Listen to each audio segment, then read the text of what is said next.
This small format, studio-type house is part of a future development plan in the mountains of Malpaís, Costa Rica, within a tropical dry forest, strategically positioned to preserve the views for other planned houses, and to avoid cutting down existing trees.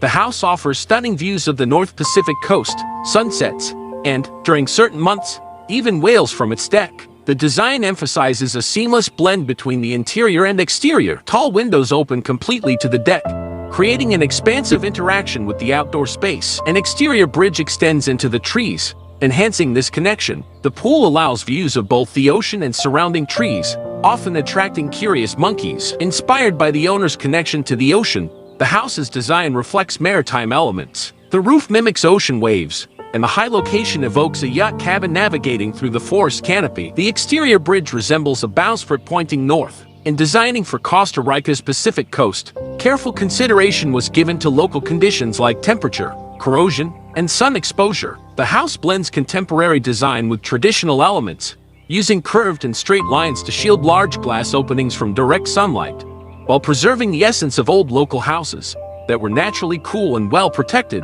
Materials were chosen for their functional and aesthetic properties, with a mix of new and traditional elements. For instance, the pergola's materials filter light and reduce heat. Natural stones were used for floors and paths to keep them cool, while the proximity of trees provides shade and natural air circulation. The project utilized locally sourced materials, such as teak and melina wood from controlled plantations nearby, and national products like cement and blocks. Only a few materials, such as natural stone, were imported.